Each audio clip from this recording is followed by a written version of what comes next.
Letter 2. Woman subject only to God.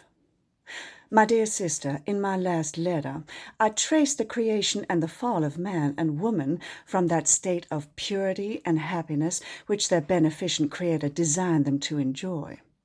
As they were one in transgression, their chastisement was the same. So God drove out the man, and he placed at the east of the Garden of Eden a cherubim and a flaming sword, which turned every which way to keep the way of the tree of life. Genesis 3:2-5. We now behold them expelled from paradise, fallen from their original loveliness, but still bearing on their foreheads the image and superscription of Jehovah. Still invested with high moral responsibilities, intellectual powers, and immortal souls. They had incurred the penalty of sin. They were shorn of their innocence, but they stood on the same platform, side by side, acknowledging no superior but their God. Notwithstanding what has been urged, a woman, I am aware, stands charged to the present day with having brought sin into the world. I shall not repel the charge by any counter-assertions, although, as was before hinted, Adam's ready acquiescence with his wife's proposal does not savour much of that superiority in strength of mind which is arrogated by man. Even admitting that Eve was the greatest sinner, it seems to me man might be satisfied with the dominion he's claimed and exercised for nearly 6,000 years, and that more true nobility would be manifested by endeavouring to raise the fallen and invigorate the weak than by keeping woman in subjection. But I ask no favours for my sex. I surrender not our claim to equality.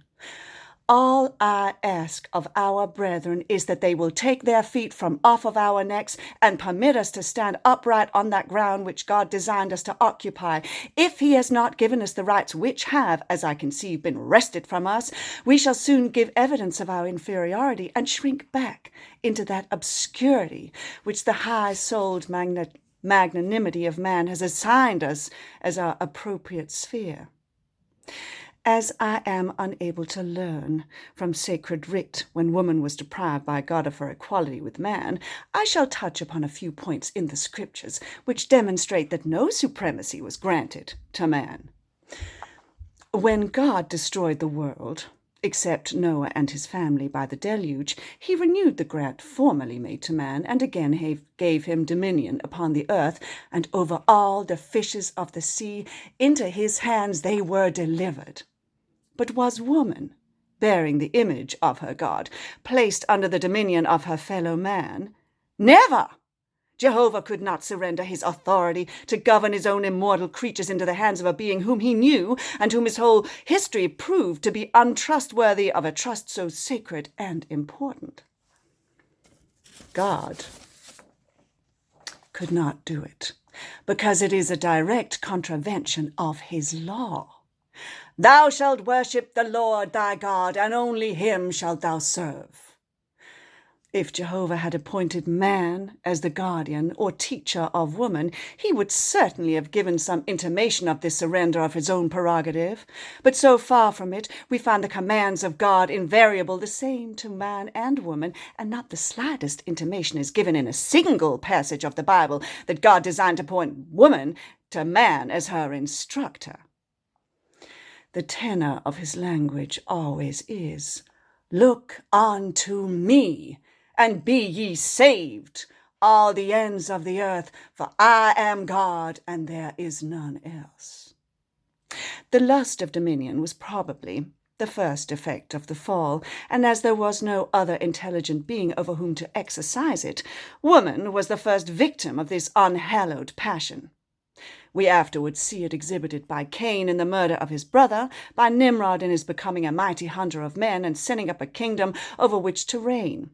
Here we see the origin of that upas of slavery which sprang up immediately after the fall and has spread its pestilential branches over the whole face of the known world.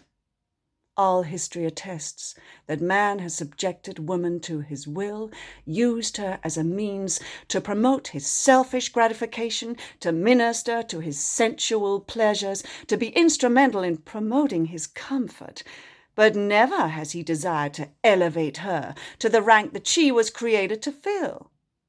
He has done all he could to debase and enslave her mind, and now he looks triumphantly on the ruin he has wrought, and says the being he has thus deeply injured is his inferior.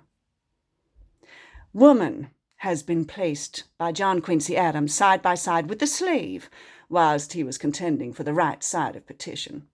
I thank him for ranking us with the oppressed, for I shall not find it difficult to show that in all ages and countries, not even excepting enlightened Republican America, woman has more or less been made a means to promote the welfare of man without due regard to her own happiness and the glory of God as the end of her creation.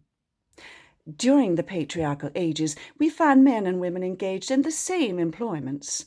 Abraham and Sarah both assisted in preparing the food which was to be set before the 3 men who visited them in the plains of Mamre. But although their occupations were similar, Sarah was not permitted to enjoy the society of the holy visitant, and as we learn from Peter that she obeyed Abraham, calling him Lord, we may presume he exercised dominion over her. We shall pass on now to Rebekah. In her history, we find another striking illustration of the low estimation in which woman was held. Elijah is sent to seek a wife for Isaac. He finds Rebekah going down to the well to fill her pitcher. He accosts her, and she replies with all humility, "Drink, my lord." How does he endeavor to gain her favor and confidence? Does he approach her as a dignified creature whom he was about to invite to fill an important station in his master's family as the wife of his only son? No. He offered incense to her vanity, and he took a golden earring of half a shekel weight, and 2 bracelets for her hands of 10 shekel weights of gold, and gave them to Rebekah. The cupidity of man soon led him to regard woman as property, and hence we find them sold to those who wish to marry them, as far as appears, without any regard to those sacred rights which belong to woman as well as man in the choice of a companion. That women were a profitable kind of property, we may gather from the description of a virtuous woman in the last chapter of Proverbs, to work willingly with her hands, to open her hands to the poor, to clothe herself with silk and purple, to look well to her household, to make fine linen and sell it, to deliver girdles to the merchant, and not to eat the bread of idleness, seems to have constituted, in the view of Solomon, the perfection of a woman's character and achievements. The spirit of that age was not favorable to intellectual improvement, but as there were wise men who formed exceptions to the general ignorance and were destined to guide the world into more advanced states, so there was a corresponding proportion of wise women. And among the Jews, as well as other nations, we find a strong tendency to believe that women were in more immediate connection with heaven than men. If there be any truth in this tradition, I am at a loss to imagine in what the superiority of man consists. Thine in the bonds of womanhood, Sarah M. Grimke.